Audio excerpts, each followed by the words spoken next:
So welcome to Founders at Work. We are going to be talking today about strategy in the AI era. I don't know how many of you already feel the ground shifting under your feet, but I imagine a lot of you are here for that reason. So that's our topic. My name is Jason.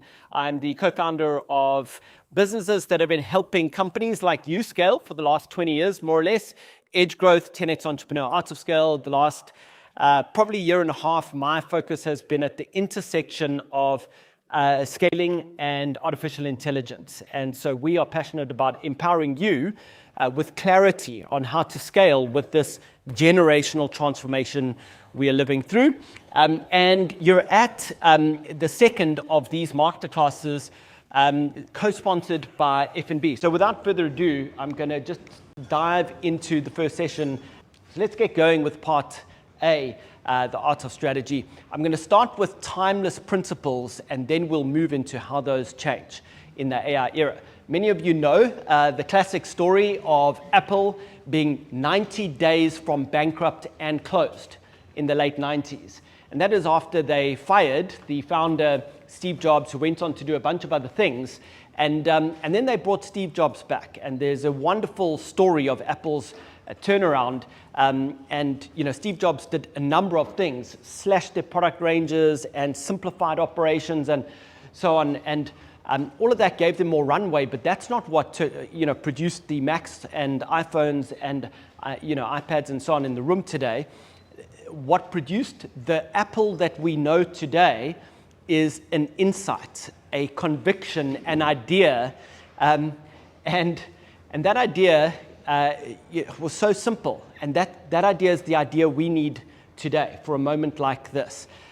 So somebody asked Steve Jobs, you've slashed costs, you've given us more runway, but what exactly are you going to do to actually turn Apple around and make Apple great again?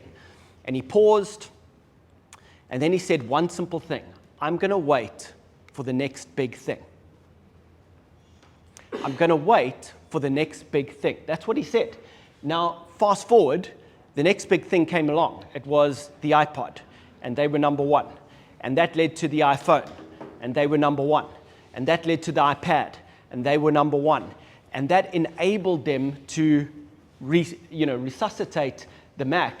And that's led to the first $1 trillion company in history and the Apple we know today.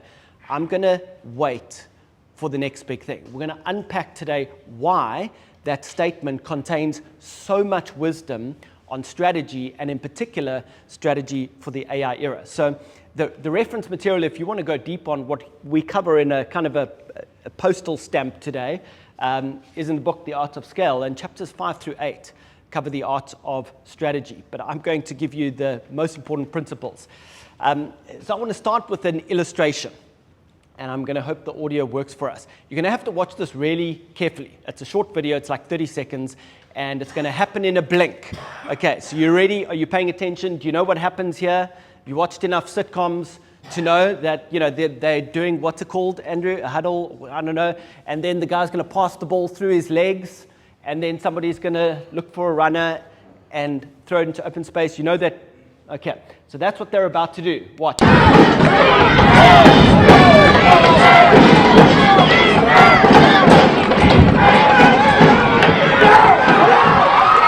Okay, did you see what just happened? Watch again.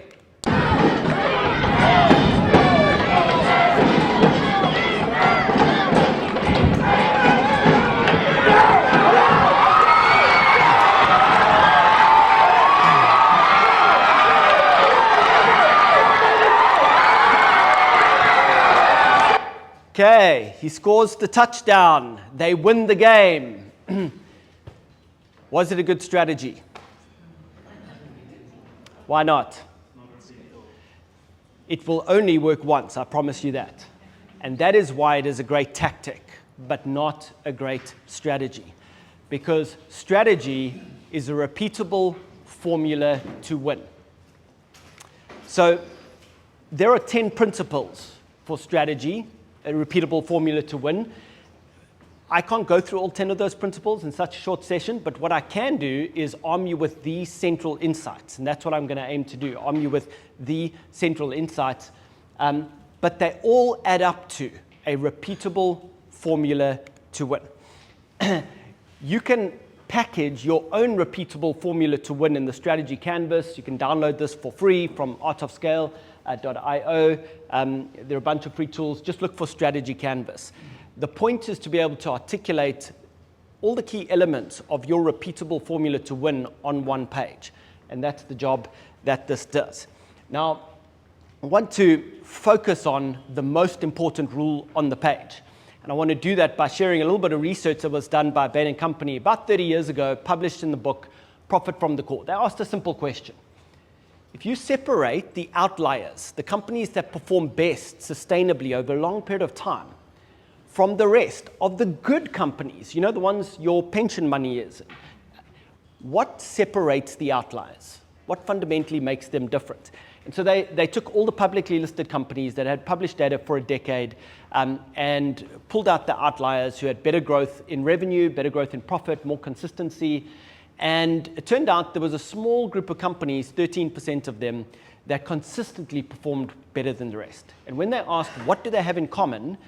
Well, it turns out that they had a lot in common with all the others, but they had one thing in common with each other that the others didn't have. You know what that one thing was? That one thing was that they were number one. So they were not number 7 in their market. They weren't number 3 in their market. They were not number 2 in their market.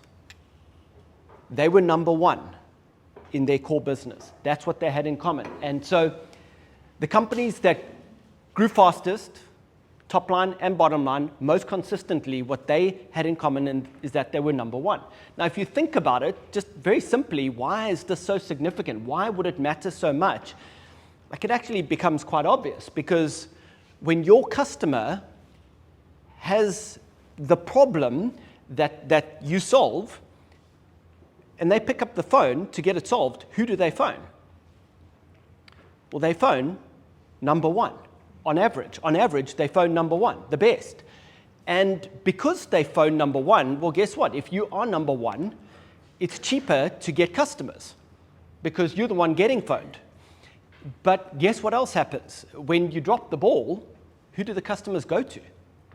Well, do you go to number 2 or number 3? It's harder to lose customers. So in other words, it's cheaper and easier to get customers, and it's cheaper and easier to keep customers. And that is why you have better margins and better cash flows. And that is why you have more money to invest in all the things we want to: innovation, R&D, marketing, brand, talent. And that is why it's easier to have a better product and better people. And that is why it's easier to stay number 1. And so when the customer phones next time, who will they phone? Okay, but if you look at it in the inverse order, it's equally clear.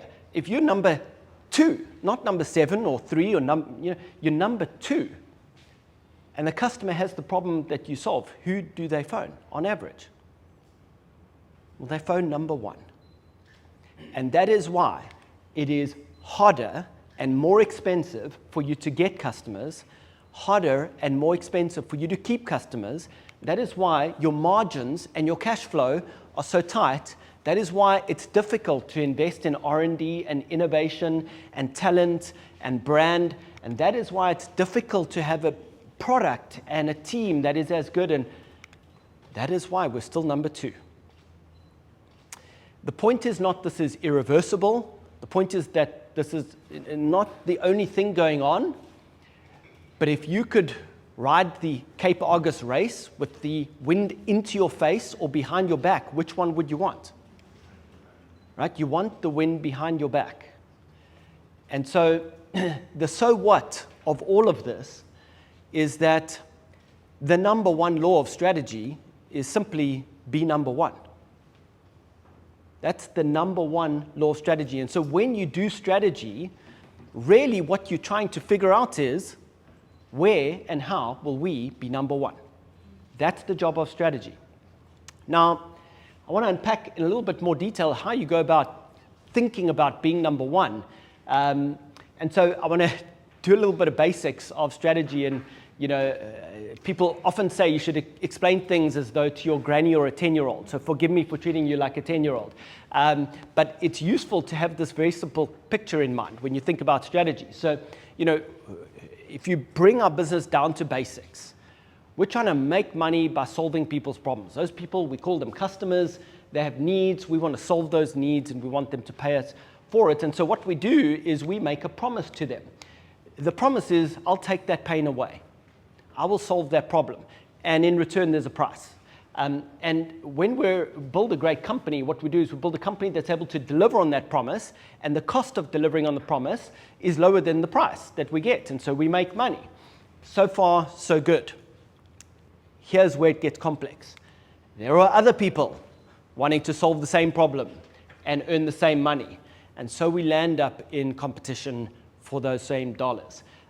Now, they may be making the same promise or a slightly different promise. They may be making a better or worse promise. And over the long span of time, customers will decide if their promise is better and if they deliver better. But the point is, where do you win this battle? Where do you win the battle? You win the battle at the moment of choice in the customer's mind. That's where you win the battle. At the moment of decision, the customer decides, do I go with party A or party B? That moment of choice that happens in the customer's mind is the battle line of strategy. If you want to be number one, you need to be number one in the customer's mind. That's where you need to be number one. Okay, so how do you be number one in the customer's mind? Go back in time about 30 years. And the way you do that is you deliver a relatively mediocre product with a massive ad budget, and you spam every channel available, which is few, and they're centralized, and everybody thinks you're number one because you spend the most money on the best ads. And then came social media.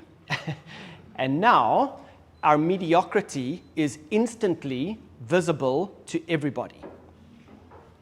And so the 30-year-old playbook no longer works. Now you are number one if you're number one, right? You're number one in the customer's mind if they really have reason to believe you're number one. And so what we need to be to the customer is a purple cow. And if you haven't read Seth Godin's Purple Cow, I recommend you do, because this idea is one of your most important ideas in strategy. Here's the metaphor. Metaphor is, imagine you're standing at the top of a hill looking down on a field of cows, and you're with someone who's in the market to buy a cow. And you look down on that field, and as far as the eye sees, there are cows, and there are big cows, small cows, strong cows, weak cows, sick cows, healthy cows, male cows, female cows, stud breeding cows, sick cows.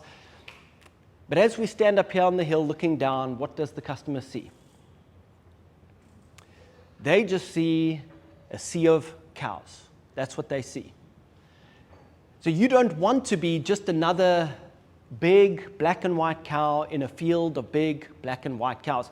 You don't even want to be the biggest or the strongest black and white cow. You don't want to be the stud breeding cow in the field of black and white cows. What you want to be is the only purple cow for the customer who's looking for a purple cow. When that customer looks down, they're looking for one thing. They're looking for a purple cow. And they don't care which cow is biggest or smallest or fastest or oldest or youngest. They want a purple cow. And guess what? If you're a purple cow, and if you're the only purple cow, do you think the customer cares that you're not the biggest cow or the fastest cow or a stud breeding cow? They don't care, because they're in the market for a purple cow. And you are the only purple cow in the field. You want to build a purple cow business. So how do you build a purple cow business? Well, you make a remarkable promise. You make a promise that to that customer is remarkable because nobody else has put their finger on your pain in the way that you have.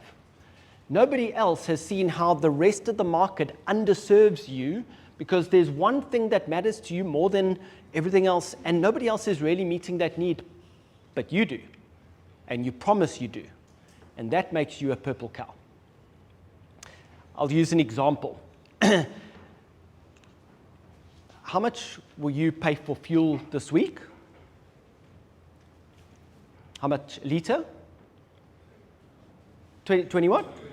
Okay, 21 rand. 21 rand. I have 5 litres here, 1,000 rand a litre. Will you take it? Okay, let me change the scenario. It's 4:30 p.m., time to go home. Tonight is your daughter's matric dance. She's been talking about this day all year. This day has been her life, the whole year, and you are taking her. And on the way home, you break down on the freeway. You run out of fuel. Somebody stops off, says, I have 5 litres of fuel here, 1,000 rand a litre. Are you taking it? Damn right you're taking it. Why are you going to buy 21 rand a litre petrol for 1,000 rand a litre today? What are you buying? Are you buying petrol? What are you buying? Solution to a problem. Go deeper. What are you buying? To be a good dad. What kind of dad am I? What kind of relationship will I have with my daughter for the rest of her life? That is what you're buying. Purple Cow Business goes deeper. Purple Cow Business understands not just what the customer is buying, but why they are buying it. And therefore, the circumstances under which they will pay a price that is uncorrelated with the cost of giving it. You want to be a Purple Cow Business. You want to decouple the cost of your inputs from the value of your output to the customer. And that is how you become number one, even in a fiercely contested market. So in summary, the 10 principles of strategy are about being number one by deciding where and how you will be number one. These questions are all about where will you be number one? What kind of customer? What kind of need? And these questions are about how you will be number one. What will you offer? How? What's your business model? And so on. All boils down to the number one law of strategy, which is be number one. Now that, in a nutshell, is the art of strategy. It's a short nutshell. By the way, this will all be available on demand afterwards on the Founders at Work website. You can see all these cameras. I'm surrounded by cameras. They're recording. They will be publishing. The notes will be available. The video materials will be available. So with that brief nutshell, and by the way, if there are people in the room for whom strategy is your number one priority right now, I recommend get the video and then get the book. The book, will cover in 5 chapters the deeper version. And there are so many of the free tools you're going to need that are all available for free. It's really the cheapest way for you to do strategy well. But with that in mind, we're not doing strategy in ordinary times. So that nutshell was a sufficient nutshell 2 years ago. And then the ChatGPT moment happened. We're not in ordinary times anymore. And so that nutshell needs another nutshell. And that other nutshell is strategy in the AI era. Because the truth is, as much as AI is changing a lot in our world, and that creates risk and questions and uncertainty, it also creates unprecedented opportunity. This is your moment to be the next big thing. If you know what to look for, if you know how to play this moment, this is your moment to be the next big thing, to walk in the shoes of Steve Jobs, to see the future of your market and be there ahead of it. So that's what we're going to talk about. Now, going back to the opening story, Steve Jobs asked, how will you turn Apple around? And he says, I'm going to wait for the next big thing. And the person that was listening to that probably was like, that's it? They didn't realize what was beneath the water, right? The tip of the iceberg just said so little, so succinctly, but they didn't realize what was under the iceberg. So let's talk about what's under the iceberg.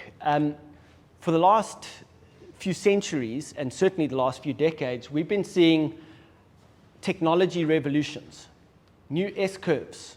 Technology comes, it changes what's possible. That changes the structure of industries and markets, and that brings new winners and losers. And it turns out that those who jump on the new exponential curve and they pioneer what that new technology now makes possible, those often land up being the winners in the new era. And so there'd been a number of these technology revolutions in the past, and of course the PC wars are those are the ones that Steve Jobs realized he'd lost. And so part A behind I'm going to wait for the next big thing was Steve Jobs acknowledging we've lost the PC wars. And it was very simple. He wasn't going to try and fight to win the PC wars that he'd now lost. He realized that's a losing game. He's too far behind on this exponential curve. But he knew that's okay, because the rate of development of technology means there will be new waves. And what I'm going to do is wait for the next big thing. Turns out the next big thing was the iPod, precursor to the iPhone, and mobile phones were the next big thing. And Apple were able to absolutely kill it because Steve Jobs was waiting with focus, with resources, with innovative capability, and with supply chain design capability to be able to absolutely nail what the new technology revolution made possible. And so we have the iPhone. And so Apple jumped on the new exponential curve, became number one, and became the first $1 trillion company. And so that's what lay behind. I'm going to wait for the next big thing. The recognition that they were too far behind on the exponential curve that they were on then, so it was a maintenance, sustain, survive game, but that there would be a new exponential curve soon, and they would be ready for that one. Well, the next big thing is here. The next big thing for you is here. Because I promise you, AI will reshape your industry and your market.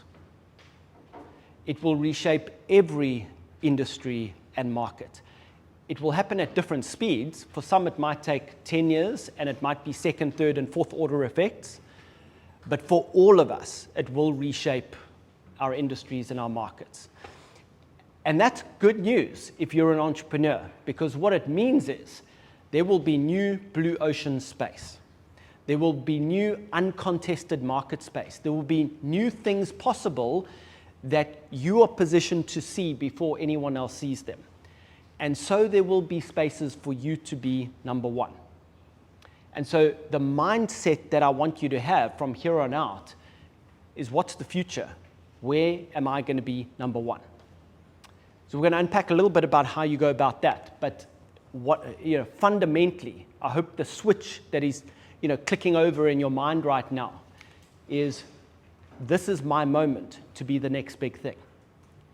And so I'm not going to be on the old S curve. I'm going to jump onto the new S curve that AI brings, and we are going to own what AI makes possible. Okay, so let's talk a bit more about that. I'm going to cover a framework that should help guide you through this time. Now, I don't want to pretend this is going to be simple.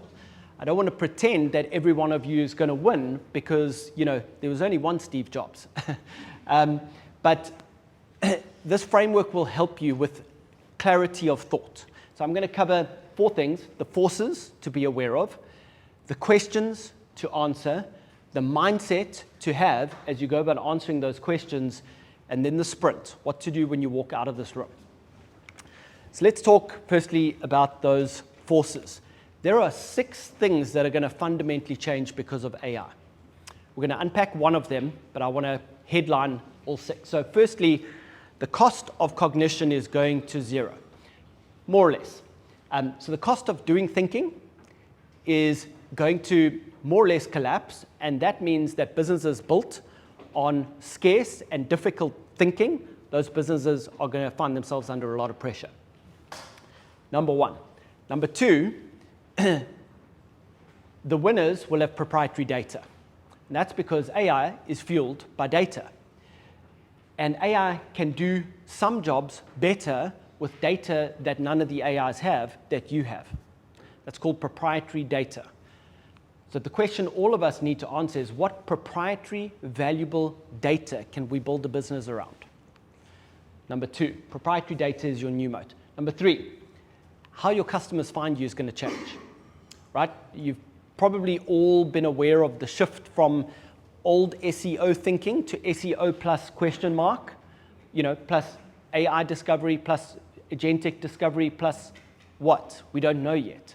But the point is that lots of people are now going to be found through the answer of ChatGPT or Claude or Gemini.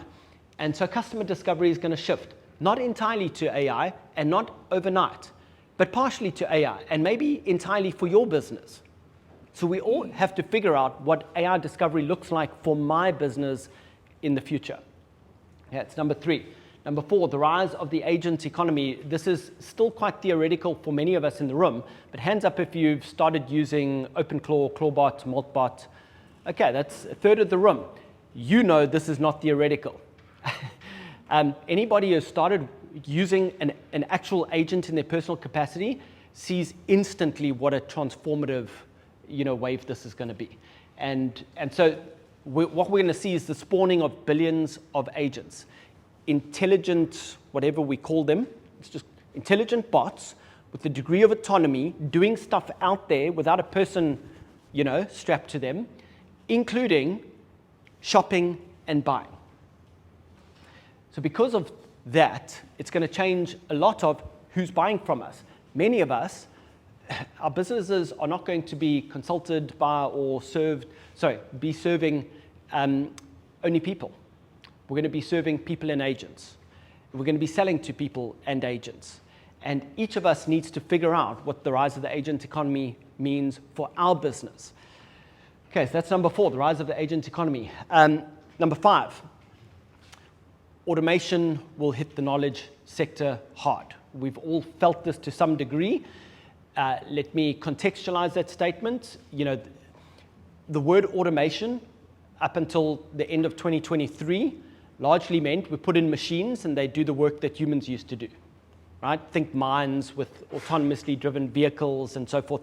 Automation mostly hit blue factory workers in factories and production lines.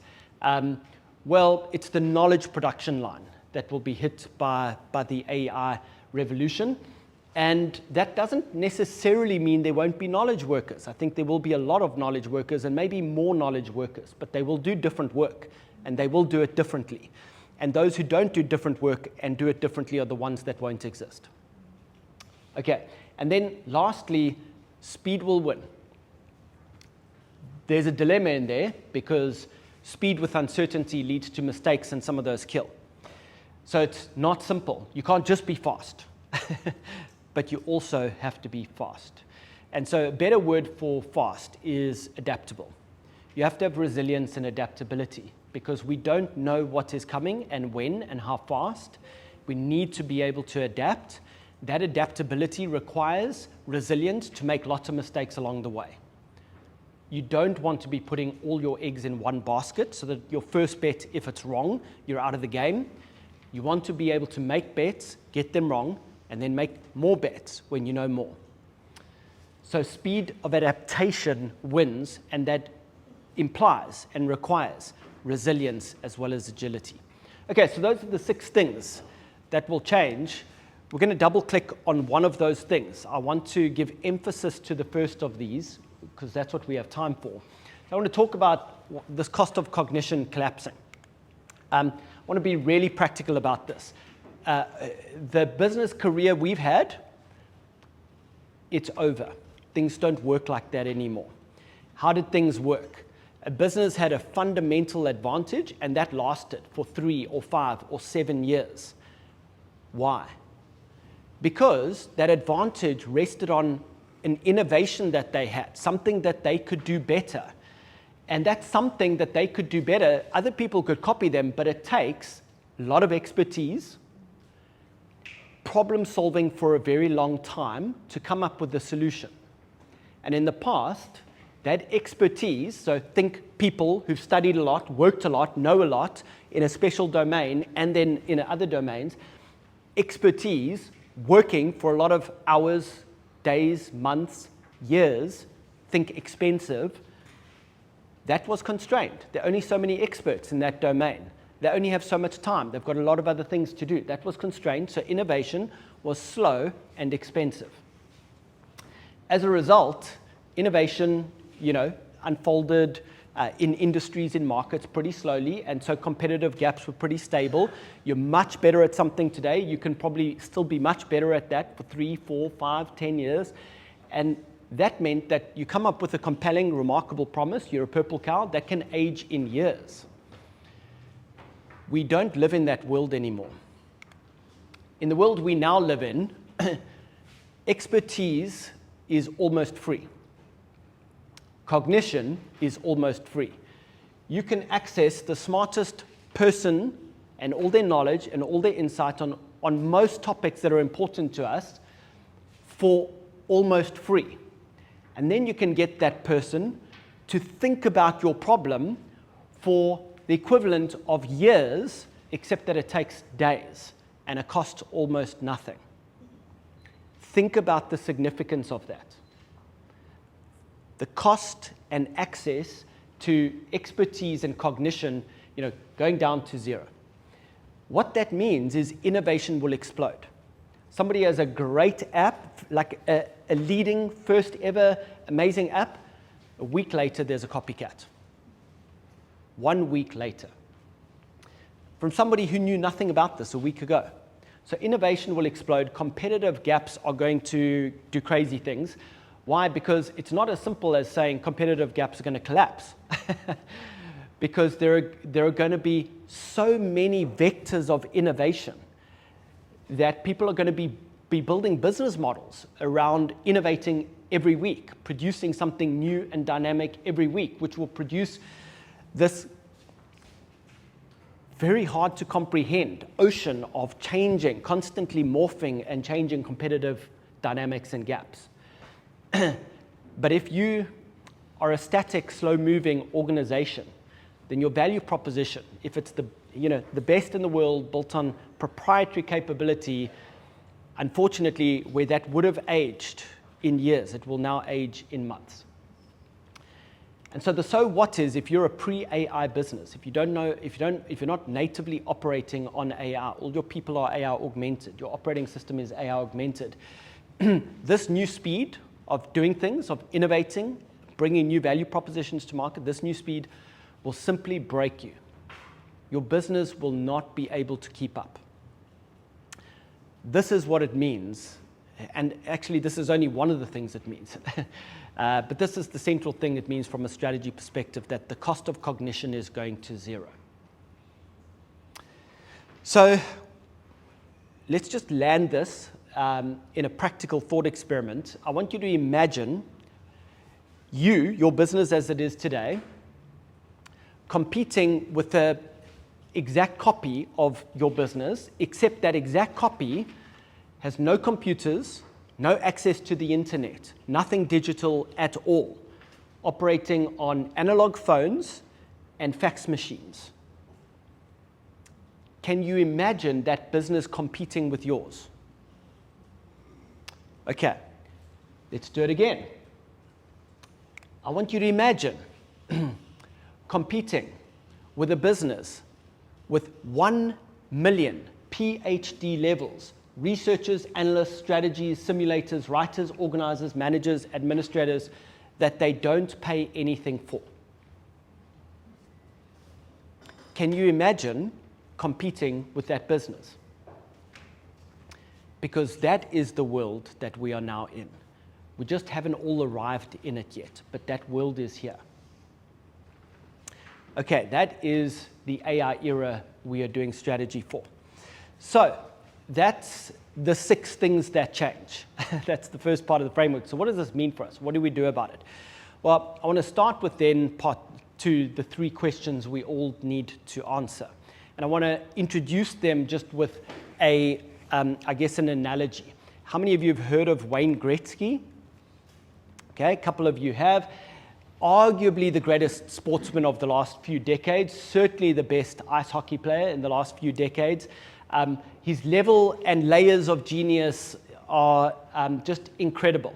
So all of his stats, were through the roof. And when asked the question, how is he so prolific? How does he just seem to always be in the right place at the right time to set up the right play and score the goal or set up the goal? He had a very simple answer, which is, I don't skate to where the puck is. I skate to where it's going to be. And we've probably all heard that line 1,000 times, but it plays out in his stats. His stats shows what it means when you actually do that. You skate to where the puck is going to be. And so translating this into our business context, we need to skate to where the puck is going to be. We need to be positioning ourselves for the world that will exist, not the world that does. And so, those questions. The first question we need to ask is, what's changing? What is the world that will be? Not in 20 years, but probably in 2 to 3 years. And it's arriving now unequally, and it's going to just kind of go from mustard seed to tree. So what's changing? And then where will I play in that future world? And then how will I win? And these three have to be answered together. Okay, so those are the three big questions we all have to answer. By the way, you'll notice these are not per se AI era questions. These are the same questions in the AI era. So I want you to throw out the window the phrase AI strategy. I need an AI strategy. You do not need an AI strategy. You need a strategy for the AI era. Same questions, different forces. So those are the three big questions we all have to answer. Now, the problem is answering the first one. What's changing? What is the nature of the world we're heading into? Because the truth is, nobody really knows.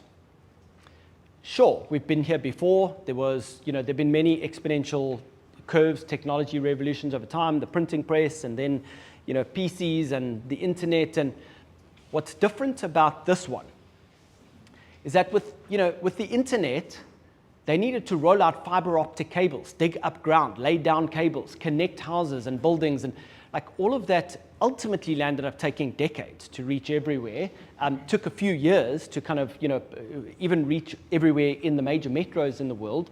And then came, the smartphone revolution, but people had phones, and new phones were expensive.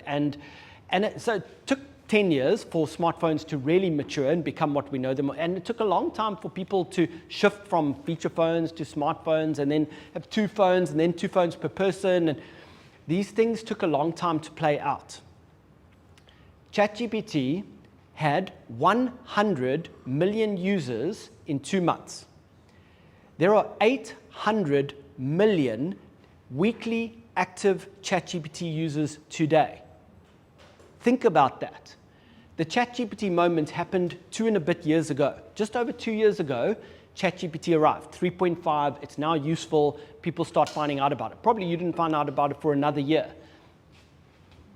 And today, there are 800 million people that use it every week. There has never been a technology revolution that is this disruptive across this number of industries, markets, geographies, for this many people in this little time ever.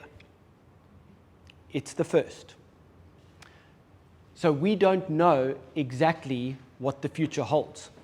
So then the question is, how do you answer this question? What's changing when we're finding out in real time and there's too much happening to even synthesize that? So that leads to the mindset. I want to introduce you to what hopefully will be a helpful mindset for you as you go about answering these three big questions. And the mindset is particularly important to this question, what's changing, but it's also important to the other two. And the picture I want you to have in your mind is the picture of an explorer in a strange new land. So you're exploring a strange new land, and in this land are both promise and peril. There's an extraordinary amount of promise, and there's an extraordinary amount of peril. And we don't always know how to separate the two out from each other. And the way we're going to figure it out is by exploring the land. So we're going to be smart, like an explorer. We're going to find the high ground to get an aerial view and see the lay of the land. But Unfortunately, in this strange land, there are two things that hinder even the best explorer. The first is the mist that covers the land. So you go up to high ground to get a lay of the land, and you can only see parts of it because of the mist that covers the land. And the second is the land keeps changing. It's morphing all the time. So you get a picture of the lay of the land, and it doesn't stay that way. It changes. So that's the mental model for discovering the future we're headed into. It's unknown, point one. It's static, it's dynamic, it's changing, and it's unobservable in fullness at any given time. You can't just see the whole thing. And so we have to explore it. We have to discover it. And this is literally a best practice model for strategy. It's called strategy by discovery. When there's so much uncertainty and change, you don't do strategy through traditional planning. You do strategy by discovery. And that's what we have to do. Okay, now, the temptation, if you are a visionary or strategic thinker, is to put strategy first sequentially. And that's completely logical. And I'm a strategist by background, and so that's what I would do. But that would be a mistake. And so let's talk about why. So you're here, you have got a pre-AI business, and you want to go there. You want an AI era business. And so how do you get there? Well, you need a bridge to get across. And that bridge is going to be made up of having an AI era strategy that you formulate, and having a way of running your company, an operating system that is kind of AI augmented that you build, and having leaders that are AI powered and people that are AI powered, and data and systems that enable all of this. And in an old mindset, in a known world, and in a slow changing world, if you asked what order do you tackle these things in, it would typically be strategy first, and then from there the rest. But you'll notice the order it's in on the page now. Strategy is not first. And why is strategy not first? Because all your assumptions are wrong. All your assumptions about the future for that strategy are wrong. So whatever strategy you come up with right now, it will be wrong. And so you have to fix that. You have to shift to being able to make good assumptions so that you can formulate good strategy. So how do you do that? Well, you do that by building good AI instincts. You need to start with building AI instincts. What I don't mean by building AI instincts is watch every YouTube video on AI and read every book on AI, and that's what I don't mean. What I mean is use the stuff on the bleeding edge for your most important work every day, figure out where it works, where it doesn't work, where it breaks, and how that changes every week. And then you're building AI instincts. What can this stuff do? Where does it break? What are its constraints? Which of those are fixed? Which of those will change with time? Those are AI instincts. Then you will start formulating an instinct for how my market and my industry will change. So you start with building good AI instincts. That is why you put leaders first. You, your top team, you use it for everything, all the time, so that you position yourselves to move from making really dumb decisions you think are good to maybe good decisions. Leaders first, then people, then strategy. You build AI instincts. Okay, so by the way, this is why we approach our flagship program on AI this way. It's called Shift AI. We start with a 90-day sprint. AI power yourself. Use the stuff. Learn what sits under the hood and how it works. Why? So that you know what's possible. You're trying to figure out what's possible in this new world, and therefore, what should we be doing?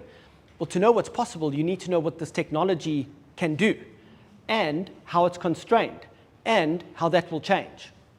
Start with you and your top people. And then move to your organization. Try and get your organization adopting, not tactically, this is not tool sprawl, like everybody start using AI.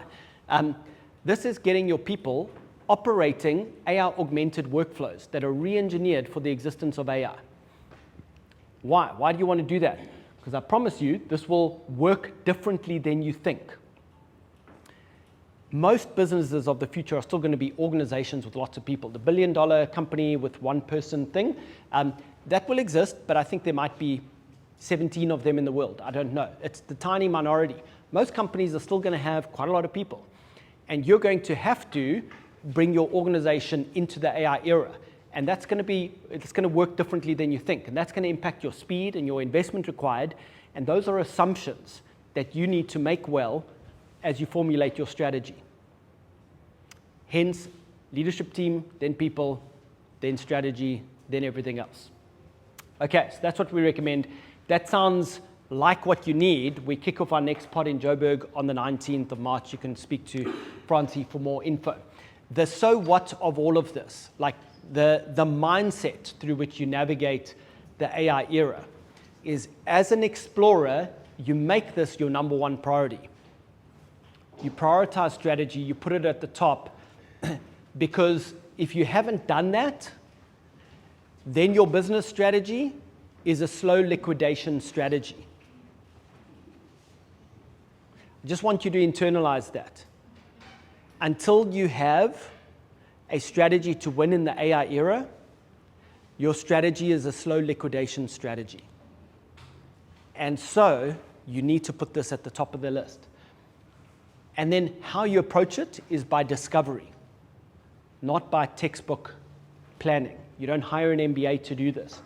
You use AI as a leadership team for your most important work. You figure out what's possible. You formulate hypotheses on what the future will look like because of this technology and where we need to play and how we will win. And you hold that as a tentative hypothesis because it's probably wrong, but we'll learn by testing.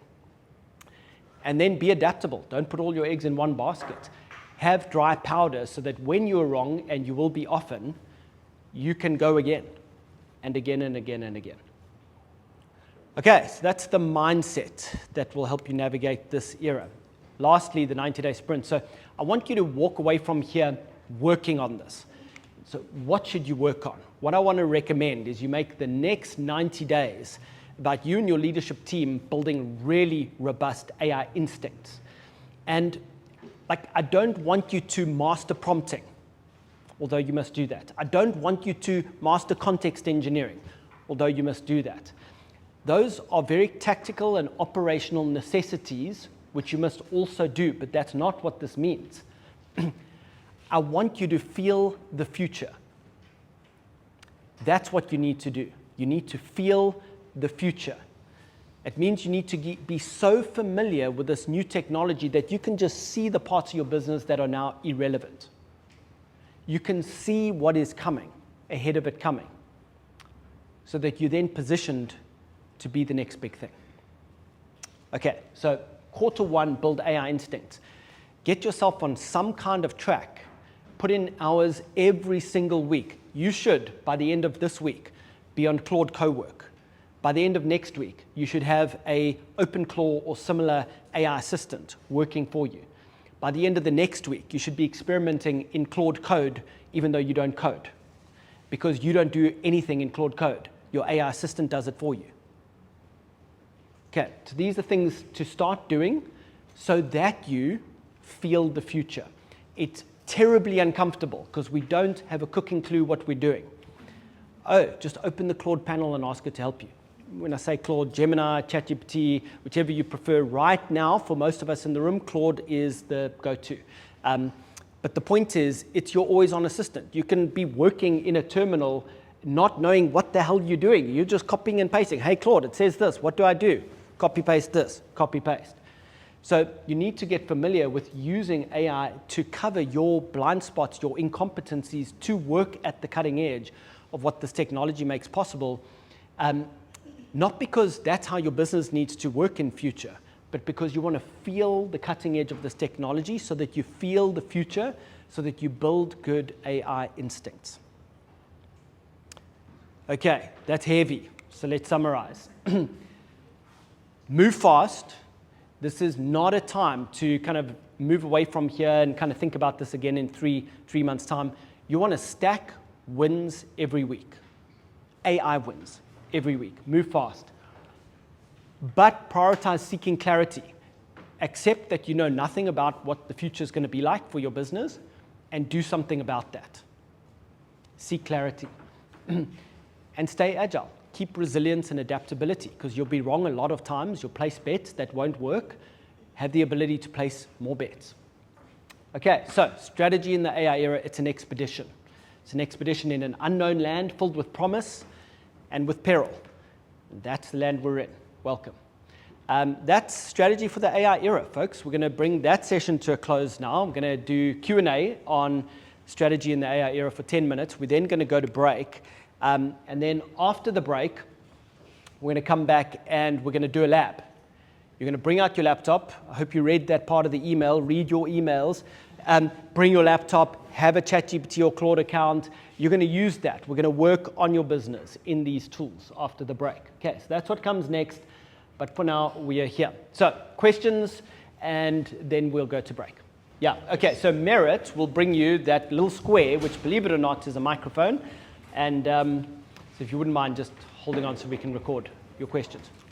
Thanks so much. My question is, I love technology and I think we really need to embrace it, but how do I balance that that section where we only do the development of the programs or the operational systems we need, just in terms of the team, because I understand having the right team, but I almost feel like I'm going to lose out if I'm not going to get that systems right in place.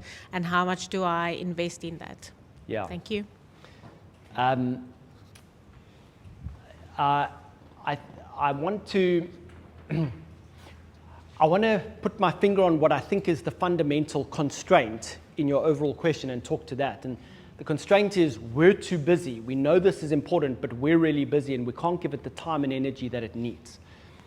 And so most of us in this room are going to be the bottleneck for AI adoption. So what I recommend for all of us is get one or more, like 26-year-old business science, grad with 2 years of work experience and a love for AI, and just hire them and get them to come be your wingman, so that all the time you want to be spending that you can't, they're doing the doing. But you're heavily involved because you need to be seeing what's happening, what's working, what's not, what it's doing. You need to be envisioning and running experiments, but you want hands and feet doing a lot of the heavy lifting for you, so you're not so constrained.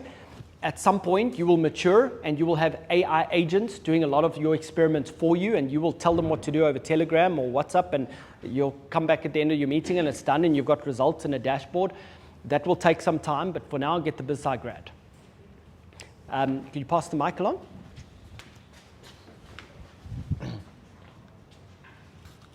Thanks, Jason. Good to see you. In the beginning of your slides, you spoke about data being the proprietary moat, or proprietary data being your new moat for the strategy. Two sides to this question is, one, how do we practically defend ourselves or defend our data when inputting it into the Claude, ChatGPT, and making sure it's not being disseminated to these platforms and effectively losing our moat? Given that we're now thinking that, okay, how do we take our data and make it proprietary but still use AI to stay ahead of the curve? And then secondly is maybe a practical sense is, what is an example of proprietary data being your moat? Because I don't want to take that for granted. Yeah, good. Thanks. Two great questions. Let me switch the order if you don't mind. Example of proprietary data being your moat: discovery, vitality, user behavior data.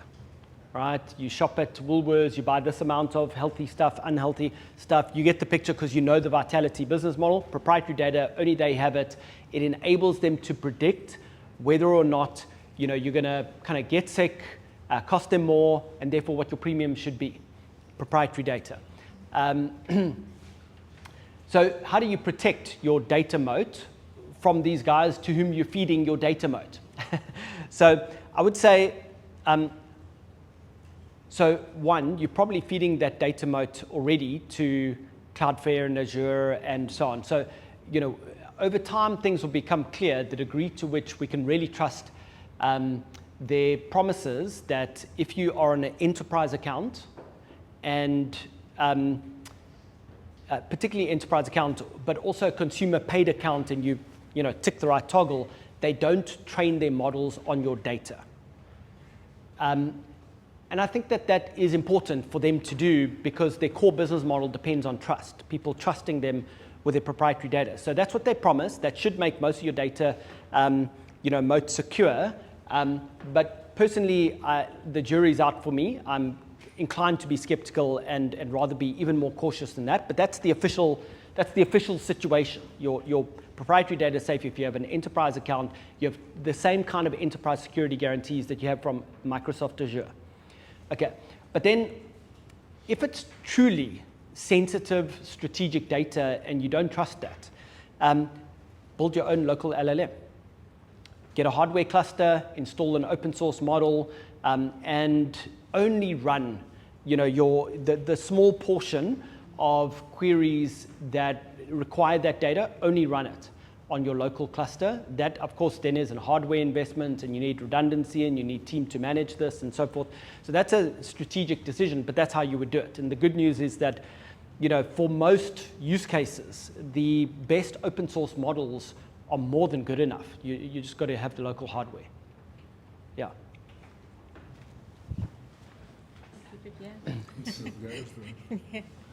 Okay, and then up front next, whose hand was up there? Okay, so we've got 1, 2. Okay, which side to the right side? Okay, can you hear me? Okay, perfect. Okay, so I'd like to ask regarding implementation of AI with your team. So as you're playing around with the AI, you're using it, you're starting to get it, but you're not like an expert necessarily. Yeah. When and how do you start pulling in your team and saying, hey, I've been using this, this is how I would like you to use it. You have to have a finished product or finished plan. How do you do that, and what's the strategy to do that effectively? It's a great question. I want to first point out the red herring, and then I want to get to the heart of your question. The red herring, for many of us is that we don't feel competent enough ourselves to guide our team through this. We don't know enough about AI. That's the red herring, because actually that is role modeling. Our teams don't know, and we don't know, and we need to lead our teams on how to act when you don't know. So actually that's an advantage if you don't know enough about AI to lead your team effectively through the adoption process. But, there are a lot of mistakes to be made here that are costly. So don't jump into it just yet. I'm just saying that's not the reason to be cautious. But there are reasons to be cautious. There's a paper published in Harvard Business Review in the last couple of weeks that said, well, let me tee this up first. Imagine you are leading some kind of change in your organization, and it's existential. If you don't get this right, your business goes under. I want you to imagine that. Then I want you to imagine finding out that 1/3 of your staff are actively, secretly sabotaging that change effort. Okay, that's what's happening. 1/3 of people are actively sabotaging AI adoption rollouts. 31%. Why is that? Because they're terrified. So we need to, understand this is not a technology rollout. This is a people transformation. So it's lots of things, but when you talk about rolling out the technology, it's not a technology rollout. It's a people transformation. And our one main currency is trust. We need people who trust that this is going to be good. And people, high percentage, don't trust, especially once they start using the tools. Okay, so that's the watch out. Don't think that everybody's just going to be super excited and go along with this plan. So what do you do about that? Well, you treat this like a complex and risky people transformation process, which means you lay the groundwork first. The most important work is the invisible work that comes before the visible work. It's the work you do to establish trust within your organization when they start engaging with their technology. And so when we, I think I pointed to this earlier on, when we move here, AI Power Your People, the first 6 weeks, nobody sees anything. Because what we're doing is establishing the conditions for safety. So that when we start engaging, people start engaging with technology, there is safety. And so that's what you need to do. You need to figure out how to establish psychological safety in your organization under conditions where many people are going to feel deeply threatened by this technology. And I just want to kind of underscore that point, how deep this goes. Like if you're a 50-year-old lawyer, CA, and you start using this technology and you're like, this thing does my job. Think about what that does. I mean, this is not just like a shock about a powerful technology. This is like, do I have a future? How will I keep a roof over the head of my children? That's where it goes. So we need to take this extremely seriously and therefore approach the people transformation very seriously, with great seriousness. So establish the conditions for trust, and then after that, engage your people about this, but your job is only a little bit training. It's mostly sense making. Like, what does this mean for us in a way that is safe to do that sense making? So just a practical question. So let's say you're on Google Suite, okay? So we're on Google Suite now, everyone's using Google. So do you then just use Gemini and say, okay, in the company, we're going to use Gemini for these functions, and that's sort of like a starter kit to start implementing it, because of course then it's in the ecosystem, it's on their work emails, and then if you want to go more sophisticated, let's say you're all playing around with Claude, they're maybe one step behind, but they're within a safer sandbox, so to speak. Yeah, so firstly I would say don't make any rigid policy decisions. Have tentative policy frameworks, because things will change in ways that really matter for your business, and a couple of times a year. So that's probably a safe starting point. Gemini's top 3, lots of advantages. Google Work Suite, that would be the go-to for anyone in the Google workspace, in that ecosystem, but not on its own, right? So as your let's say broad-based technology infrastructure, but beyond that, I would allow anybody in the business paid for access to the tool of their choice for 2 months. And within those 2 months, they have to present a business case for continued subscription paid for by the business. Any other tool. If they're on Gemini and you're paying for it, allow them to come with 10 other subscriptions, if they want, that they believe will really transform their productivity and enable more value for the business. I wouldn't go with all 10 subscriptions in 1 month, but I would allow them to explore all 10 on paid plans. So you've got data security in place, sound data security practices, but the onus is on them from the outset. Here's the deal. If you want to continue using this, you show us how you will use it, how it will transform workflows and what the business case is, and then we'll keep paying for it. Yeah. Jonathan, over here.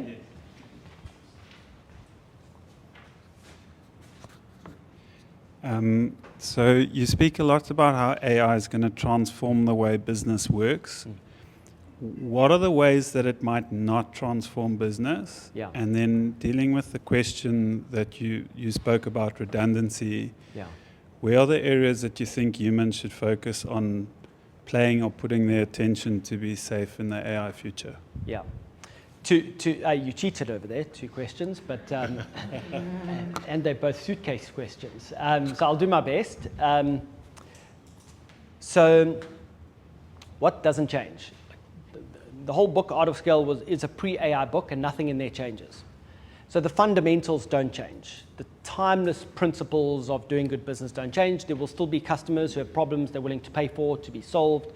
There will be a marketplace of competitors trying to solve them. There will be competition that's about more than price, and so on and so on and so forth. So the fundamentals don't change, but the say the playing field has changed. You used to play on a smooth, flat kind of hockey field. Now the hockey field is full of bumps and a couple of wild animals running around and a few dangerous people with weapons. And so the game hasn't changed, but the playing field has changed. You could think of it that way. Then I would say the cost of cognition hasn't changed, but what has changed, that's changed, but and that will have first, second, third, fourth order effects. So think second order, kids start using AI at school, and it completely changes the role of the educational institution, which over time means that educational institutions change, which then has a knock-on effect on how homes plan for the role of school in their family life, and that changes, like norms and behaviors in society. So multiple orders of effects that will change. But I think the people will always value interacting with people. I don't think AI is not sentient. It's not a person. AI will not give you the sense of a soul connecting with a soul.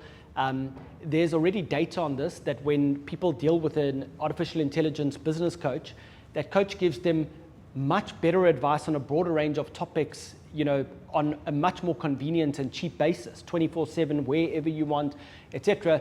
But AI coaches don't get transformation. And what most business leaders need is not new knowledge. What they need is transformation.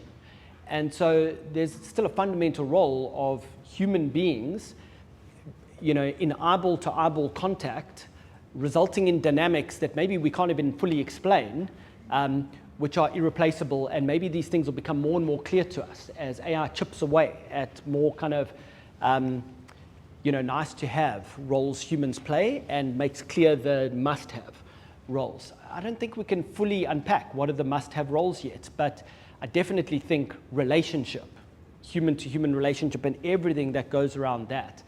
And then, the kind of the frontier model providers, they talk about how AI provides the cognition and humans provide the judgment or the taste. AI may know the perfect textbook answer on like how to design your store, but they actually don't know how the people in your street, will choose between the coffee shop across the road and you. But you know that. So that's, you've got last mile judgment based on your, let's call it real world immersion. And, I think that will endure. There's arguments to say that kind of all of the optimists, like walking around in the same real world, so many sensors and so on, will be able to simulate that to a degree. And so the space will shrink. But I think that will endure quite a long time. Nurses and personal trainers probably aren't going anywhere. So that can be a model for the kind of roles that are relatively safe, but I guarantee you the ones that don't use AI are out of the picture. So even nurses and personal trainers are going to need to operate with AI in a human plus AI system in order to have relevance. But I think those roles aren't going away. I think entrepreneurship is not going away. I think that the amount of change that is going to be happening is going to continue. It's going to be the most destructively generative time for business, I think, ever in history. And so I think that the speed at which humans who are local, who care about more than money and bits and bytes, and are solving problems for other real humans, I think that role of human beings is not going to go away. So it's not a comprehensive answer, but hopefully it gives you some pieces to work with. And that brings us to this session where you convert the principles into value through hands-on work. So I want to talk about what the session is not and then what it is. This is not going to be a tool demo, no tool porn. This is about you working with tools to get value for your business. So what we are focused on is helping you to do the work to answer two questions. And I want you to always have in mind the mental model of the explorer in a strange land. Why? Because you don't, in 30 minutes of exploring, come to know the land. You start to know more about the land. Okay, so you won't walk away from here with the permanent answer to the question, what does the future look like for my business? But you'll be starting to formulate a picture. Okay, so what is the future of my business? What are the best opportunities for me?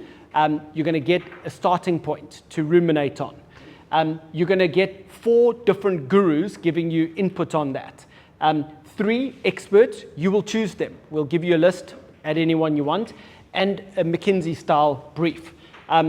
You will synthesize and take away from that your most important insights and one action and one thing to stop doing to make the time to work on the stuff that really matters. That's what we're going to do in the next hour. Okay, I'm going to take you through it. I want you to remember how you can, with great enthusiasm and vigor, adopt AI and still fail. Okay, how? Tool sprawl. Just like give everybody tools. By the way, I do believe in that. But give everybody tools because that will solve our problems. But without clarity on where it matters for us to lock in structural advantage. Tools without strategy, seeking productivity versus leverage by understanding the critical constraints in our market and industry that this enables us to solve. Okay, so that's how you harness AI much more than everyone else and still fail. So what we want you to do is be thinking about where you can get concentrated leverage. You apply AI to the most important constraints your business, your market, your industry faces, so that you can then re-engineer workflows to harness the power of AI and establish structural advantage that compounds because you accumulate the data to get better and better and better. That's how you win with AI. Not tool sprawl, not massive enthusiasm by everybody, but without guidance and intent. It needs to be undertaken in a way that's relevant to the AI era. In the end, it lands at compounded advantage based on proprietary data that solves the most important constraints in our industry and market, which we need to focus on. Okay, so with those guiding principles in mind, you are going to be, for the next roughly hour, working through a workbook. It should be in your inbox. So you're going to open your inbox, you're going to look for an email from Francie, and you'll find this document. Just a Word document. You're going to work in the Word document. You will see on the second page how this workbook works. I'm going to give you kind of a brief primer, but once I'm done, you've got all the instructions in the workbook. This is what we're going to cover. You're going to spend a few minutes setting up. You're going to answer a few questions about your company in the Word document. You know, the next page, it's going to be 6 questions. You answer them. If you already have a context document on your company, just use that. That's all it is. It's for context. Then you're going to kick off a McKinsey research project. You're going to park that so that the machine can work while you carry on with something else in parallel. You're going to choose 3 experts, so maybe it's Seth Godin and Michael Porter and Gary Vaynerchuk. You pick them. We give you a long list. You say, I need this perspective, that perspective, that perspective. You pick.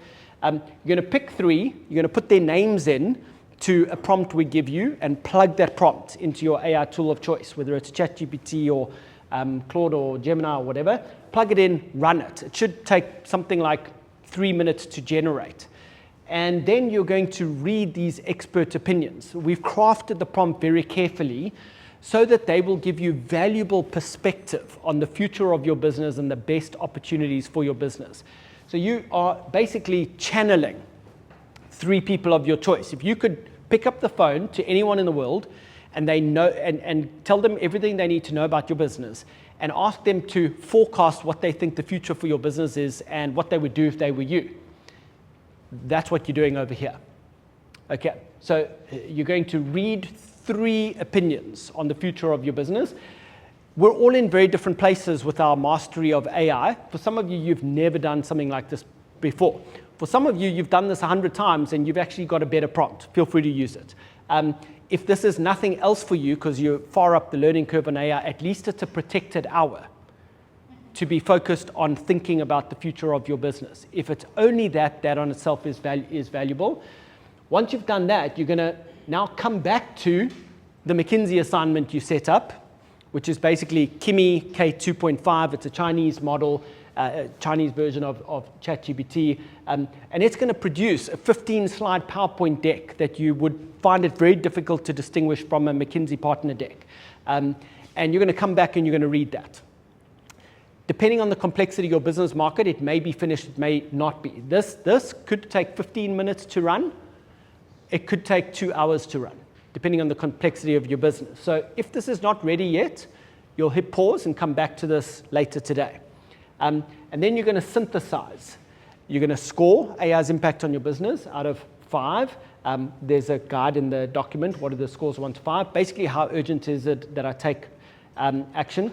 You're going to identify the best 3 opportunities you see for your business right now. You're going to decide one thing you will do in the next 14 days, and then one thing you're going to stop doing right now. A project you're going to kill, a process you're going to stop, in order to make time to put your money where your mouth is, to focus on this. And so that's what you're going to cover in the next hour. You know, in the world before AI, we as founders fundamentally winged it at everything that matters. Let's be honest, we wing it at everything that matters. That's life as an entrepreneur. You don't have to wing it anymore. And that means you can't. You can't, because those who don't will beat you. You want the world's smartest people at the issue you're dealing with giving you their perspective. You don't outsource decision making. You don't outsource judgment. But you make sure that when you synthesize and you judge, you got the best experts in the world giving you input on that issue. That's what we're doing over here. So you're answering the questions, what's the future of my business and what are the best opportunities for me, with input from globally leading experts. Okay, so with that in mind, it's, you're going to walk away with value. Let's get going. Do your context and setup. You're going to be throughout working in this actual document. So if in doubt, just open it, start working through it. I recommend after you've got that document, close everything else. You owe it to yourself to be focused on your business right now, to not get distracted with email, not get distracted by the proposal that has to be sent and the WhatsApp thread and the Israel-Iran war and so on. Don't do it. Close everything else, focus on the document until the hour's done. Over to you. So, there are various personality types in this room. Some of us are extroverted, some of us are introverted, some of us will value this, some of us will not. Do not underestimate the value of the next 20 minutes. What you are doing is becoming an AI era leader. You're becoming a new kind of leader. You are forming new neural pathways around the kind of leadership that's needed in the future. So what you're going to do next is you're going to form words for the key insights you took out of this and articulate those to another person. That's going to do a whole lot. And then you're going to get feedback in the form of how the other person reflected on your share, and also you're going to learn how they process these findings. All of that is forming neural networks around how you lead a company in the AI era. That's part of you becoming. It's all part of becoming. So don't undervalue this. It is really important. We are going to now pair up and share. I recommend 5 minutes each. There is a piece of paper that Francie has handed out with some guiding questions. And I recommend you take 5 minutes each. You share with the other person. You swap. They do the same. Give each other 1 or 2 key thoughts from your perspective on the other person's share. And then we're going to close out, and you're welcome to hang out and have some coffee and so on. Maybe sleep here tonight. I'm just joking. But you can probably hang out for a while. F&B won't kick you out for a little while. So that's what we're doing now. If you are not next to somebody from your company, grab them, pair up with them. If you are next to somebody from your company, do not pair up with them. Come here, and Francie and I will pair you with somebody else, so you get real cross-pollination. Okay, so those from the same company, come here. Those of you who next to kind of somebody is not, just get going next to each other. Yeah. 1 minute, and then we will officially wind down, but you can keep going if you want to. You're in the middle of a thrilling conversation. very rude of me, but some of you have somewhere else to be. Otherwise, I hope you got value. Please tell us. Please fill in the survey and tell us if you found this valuable and what you would do differently next time. Thanks for coming and have a great day.